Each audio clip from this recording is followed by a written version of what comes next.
Hello and welcome. If you are preparing for the advanced exam like CSIR NET or IIT JAM and memorizing the reaction, that will give you only a few marks. To truly master the organic chemistry, you need to understand its language. What the electron says. And the language of the organic chemistry is written only in the form of the arrows. So today we are going back to the absolute basic drawing directly from the Euclidean. To understand how the electrons moves, let's get started. See here, if you take away only one thing from this video, that is the curly arrow. Curly arrow represents the movement of the electron near the atoms. This is the curly arrow you are seeing, and here this is showing that one electron is moving from the nucleophile towards the electrophile. Atoms cannot move. Atoms only move because the electrons holding them together moves the fast. Okay. So notice that the head of the arrow, see here, this is the head of the arrow. That is a standard double-ended arrow. Means a pair of electron. This is showing that this pair of electron is moving, and this what you will see 95% of the time. You will see this double-ended arrow always. Okay, 99% times. But if you see an arrow with only half a head, means if you are seeing an arrow in this manner, this is called a fish hook arrow. This shows that only one electron is moving. So we use those strictly for the free radical mechanism. So the meaning is clear. If you have given this double-ended arrow in this manner, then this is showing that the two electrons are moving from the nucleophile to the electrophile.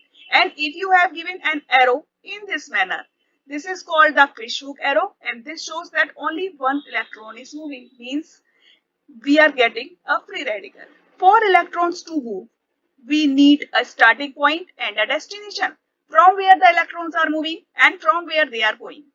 This brings us to two main players in our mechanism. These two main players are the nucleophiles and the electrophiles. Firstly, come to the nucleophile.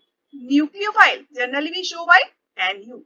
Nucleophile means phile means lover. So that is nucleus loving, means that is loving the nucleus, not the electrons. Means it is electron rich. It will have extra electrons that can be in the form of the lone pairs or a pi bond.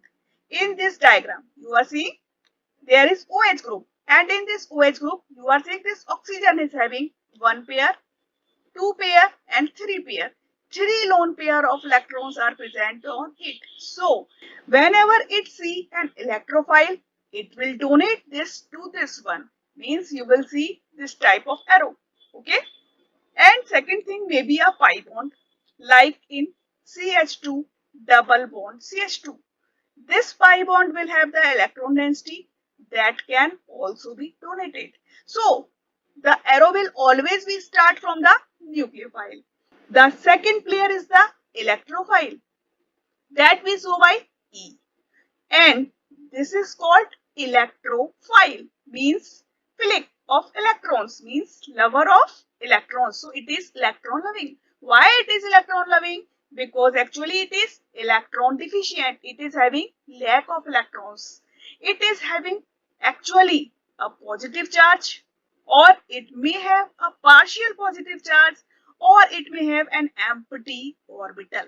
So it is in the greed of the electrons. It needs the electron density. So whenever it sees the nucleophile, this electron density will go in this orbital in this manner. Okay. So this double bonded arrow, this arrow is showing that two electrons are moving from this nucleophile to the electrophile. So the electrophiles are the targets. Let's draw an arrow. The tail of the arrow must start exactly where the electrons are right now. This means the drawing it from the specific lone pair, like this is the lone pair. From here you will start the arrow. Okay? From the lone pair the arrow will start, and this will, see here, You are seeing this is the NH3 and it is having nitrogen. Nitrogen is having a lone pair of electron, and from here this electron density can be donated. Means this is a nucleophile from where the electron density is being donated. There may be charge, there may be lone pair, anything that is present from where the arrow will start. And this will go toward the electrophile. Okay, means to say is that this head of the arrow points exactly to where the electrons are going. If they are forming a new bond, point it at an atom, they are attacking. If a bond is breaking, point the arrow directly on the atom that is taking the electrons. So here you can see this is the right equation, because here the electrons is being taken from the nucleophile and it is being donated to the electrophile. This H plus is electrophile. You cannot make an arrow in this manner because this is the electrophile. It has no electron density. So how it can donate it to the nitrogen? So this way arrow cannot be made. This is wrong. So next thing is the normal arrow and the fish hook arrow. Normal arrow always shows the movement of an electron pair, as I have told you earlier. This will be in this manner. You are seeing this is called the normal arrow, and it is showing that the two electrons are moving from the nucleophile to the electrophile. This is here nucleophile from where the electrons are going to the electrophile, and this fish hook arrow shows the movement of a single electron, means one electron is moving from here to here. Okay, means to say that it is moving and you are getting either a free radical mechanism or it can be a concerted mechanism. So this is made wrong. This will be in this manner. Okay, this is the right way. Okay, so this is wrong. This is the one electron arrow.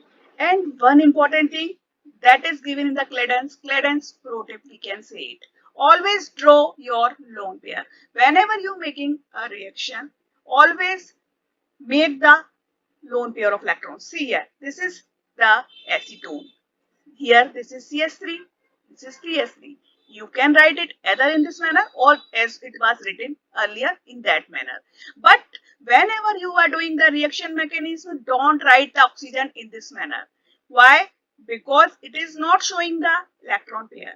And when you write in this manner, this is correct, because now you know that the oxygen is having the lone pair of electrons, and whenever it comes in the contact of the electrophile, it will donate the electron density here. So whenever you mix the lone pair, this reaction becomes easily for you to detect. So in last, we want to say one important thing. The Cladence classical pitfalls. What you have not to do. Mistake number 1, drawing an arrow from a positive charge. Okay, never make an arrow from the positive charge. Positive charges have no electrons to give. Mistake number 2, exceeding the octet rule. Because if you are making, see here, suppose this is the carbon you have given and this is the hydrogen, this is the hydrogen, this is the hydrogen, and this is the hydrogen. Okay, and you cannot break the next bond. If you want to break a bond, then you will have to break this bond, because exceeding the octet rule is never considered. Rule of the thumb: always keep track of your formal charges before and after the arrows move. So this is the tips about the curly arrows and from where you have to start the reaction mechanism. I hope you got it understand. Now in the next video we will understand about the fissions, homolytic and the hydrolytic fissions. So if you are liking my videos, please comment on it, please like the videos, please subscribe the channel. Thank you.